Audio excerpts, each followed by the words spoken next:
Na verdade, o mundo virou as costas para Deus. Esta é uma das expressões de Francis Schaeffer, que é um livro que eu vou me basear em algumas partes dele, e ele fala sobre isso. Quando ele diz que virou as costas para Deus, é lógico que depois da queda o homem virou as costas para Deus, mas ele está dizendo nesse livro é que o cristianismo foi influente nos Estados Unidos até 1930, o cristianismo influenciou partes da Europa até o século passado, algumas partes ainda no início do século passado. Então o cristianismo ainda influenciou muitos países até não muito tempo atrás. E nós podíamos dizer, ele afirma que os Estados Unidos até 1930 era um país cristão, mas hoje não mais. Hoje o mundo, ele mostra esses países todos que abraçaram o cristianismo, esses países todos que foram formados a partir do cristianismo, a partir da reforma protestante, esses países viraram as costas para Deus.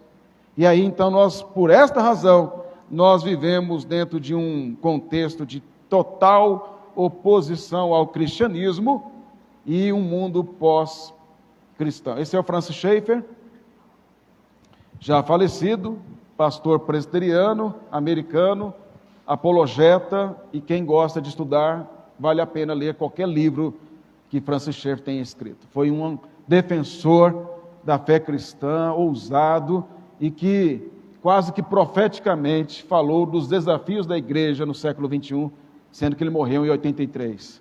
Mas ele já previa as tendências ideológicas, as cosmovisões opostas e como a igreja enfrentaria os desafios que hoje temos enfrentado. Então, Francis Schaeffer, sem dúvida alguma, é recomendável. Parece o Aldinei, hein?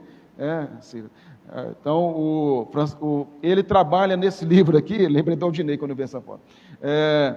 Esse livro de A Morte na Cidade, ele traz aqui 3 R's. Ele não usa essa expressão 3 R's, eu que inventei. Mas ele traz 3 palavras que começam com R, então por isso eu criei essa ideia de 3 R's aqui. E o que eu vou fazer é trazer esses 3 R's aqui, baseado no livro, mas não só baseado nele, eu não vou me deter nele. Eu gostei mais de trazer a ideia central do que ele fala desses 3 R's. E quais são eles aí? Alguns irmãos estavam curiosos em saber que esses 3 R's aí, né? Vamos lá. Primeiro R é de reforma. É o primeiro R que Francis Schaeffer fala. O segundo R é reavivamento. Então, reforma é o primeiro R. Segundo R é reavivamento. E o terceiro R é revolução construtiva. Não tem nada a ver com revolução socialista, né? Para ficar bem claro. Mas vocês vão entender o que ele quer dizer com revolução construtiva. Então vamos lá, 3 R's. Primeiro é reforma, segundo reavivamento e o terceiro revolução construtiva. Então vamos ao primeiro R que ele mostra que é reforma, esse termo reforma que nós estamos aí falando por conta da reforma protestante. Mas a pergunta é, o que é uma reforma na igreja?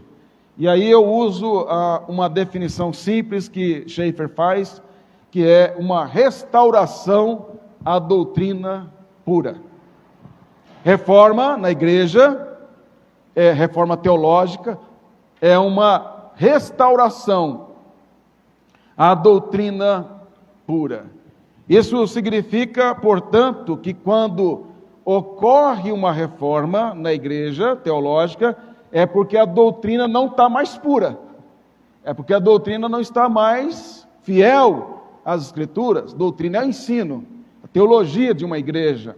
Então, quando a teologia, a doutrina não está mais de acordo com as Escrituras e com impurezas, então é necessário uma reforma.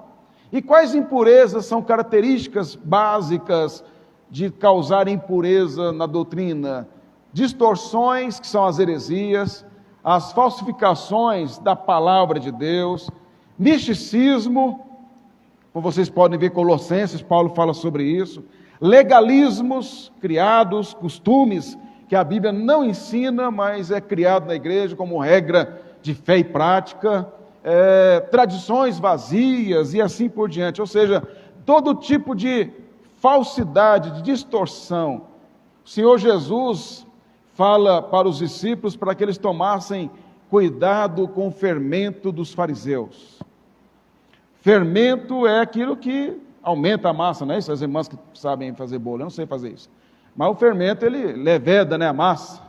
Então, um pouco de fermento, Paulo diz, leveda toda a massa. Um pouco de heresia leveda tudo. Um pouco de fermento, de distorções, corrompe o resto. Você pode ter o resto correto, mas um pouco de heresia, Jesus mostra isso e Paulo depois reafirma, isso vai corrompendo a teologia de tal maneira que se perde a identidade. É exatamente isso que aconteceu antes da reforma, ao longo dos séculos, e é o que tem acontecido na nossa época.